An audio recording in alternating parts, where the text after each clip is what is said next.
সারের এত পরিমাণ গ্যাস, মানে নিঃশ্বাস তো নিতে পারতেছি না। আর চোখে অবস্থা দেখতেছেন, চোখে পানি বের করে ফেলছে অলরেডি, নিঃশ্বাস নিতে পারতেছি না ওইখানে কিন্তু। হ্যাঁ হ্যাজ খুলবে, হ্যাজ। এই যে যেটা খুলতেছে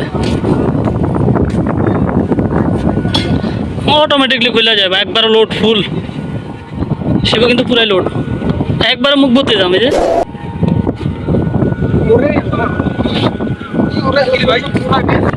সারের গ্যাস, সারের প্রচুর, চোখ তো পুরাইবো অবশ্যই। ও মা গো মা,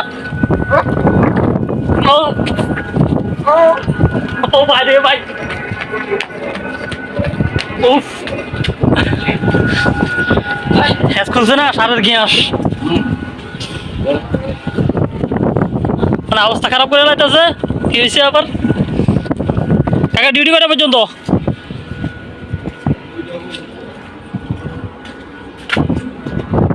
একবারে তো খালি না হওয়া পর্যন্ত যাবেন না, মাঝে মধ্যে রেস্ট আছে আবার। এই সারগুলোর এত পরিমাণ গ্যাস যেটা বলার মতো না। যখন খুলতেছে আমরা এখন আবার সামনে আগাইতেছি, মানে নিঃশ্বাস নিতেও কষ্ট হইতেছে। আর যারা খুলতেছে তাদের কিন্তু মুখে অলরেডি অক্সিজেন লাগানো আছে, টাকা সম্ভব হচ্ছে না, মানে মুখ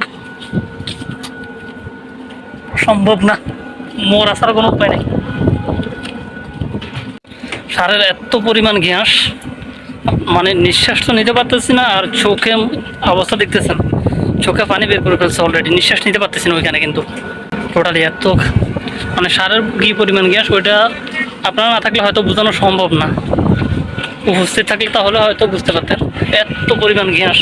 এই যে খোলা হচ্ছে, এখন একটু আগে গেছে, তারপরেও মনে করেন যে নাকের মধ্যে গ্যাসটা আসতেছে একটু কম। আর বাতাস আসতো, বাতাস আমার এদিক থেকে মনে করেন বিপরীত দিকে, তাই তেমন একটা প্রবলেম হচ্ছে না। তারপরেও প্রথমে খোলার সাথে সাথে যে অবস্থা হয়েছে বলার মতো না। এই যে অলরেডি এক পার্ট খোলা হয়ে গেছে, পরবর্তীতে হয়তো আরেক পার্ট খোলা হবে। এগুলো সব মোটরের সাহায্যে খোলা হইতেছে। আর যে খুলতেছে ওই যে অপারেটর, ও হচ্ছে অক্সিজেন লাগানো হয়েছে মুখে এক ধরনের, এই আর কি। এগুলা থেকে এটা মনে করেন দেশের বাইরে থেকে আসছে, কিন্তু কোন দেশ থেকে, তারপরে এই শিপটাও অন্য অন্য শিপের তুলনায় একটু ছোট।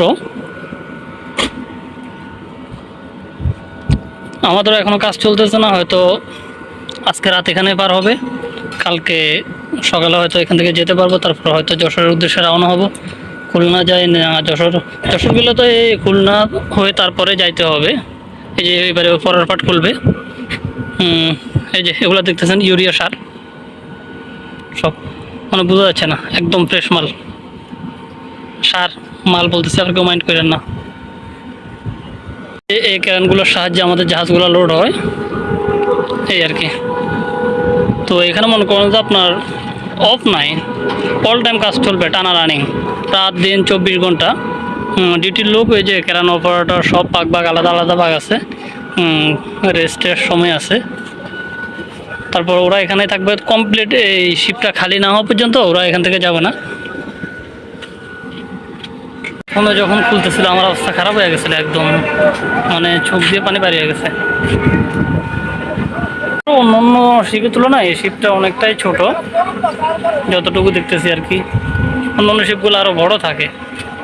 আর আমি সবসময় শিপে আসা হয় না, আরেকবার আপনাদেরকে ভিডিও দেখানোর জন্য আসছিলাম, আর আজকে আসছি। আজকে জাহাজের লেভেল তো একদম, শিপটা পুরোটাই লোড, তাই আসা হয়েছে, না হ্যাঁ আসতাম না। মনে করেন এমনি উঠানো আমাকে তো প্রচুর কষ্ট হয়। তো রাত্রে হয়ে গেছে, আর দ্বিতীয়ত এখানে মনে করেন ডিউটির লোক আছে, ওরাও বলতেছে চলে যাইতে, যেহেতু রাত্রেবেলায়। আর রাত্রেবেলা তো ভিডিও করা সম্ভব না, ভিডিওটা এই পর্যন্ত। আর যারা চ্যানেলটা সাবস্ক্রাইব করেন অবশ্যই সাবস্ক্রাইব করে দেবেন। আর আমার ভিডিওগুলো অনেকেই দেখেন কিন্তু লাইক করেন না, সবসাথে খারাপ লাগে এটাই। তো অবশ্যই ভিডিওতে লাইক করে দিবেন, আর আমার চ্যানেলের পাশে থাকবেন। তো সবাই ভালো থাকবেন। ওকে, আসসালামু আলাইকুম, আল্লাহ হাফেজ।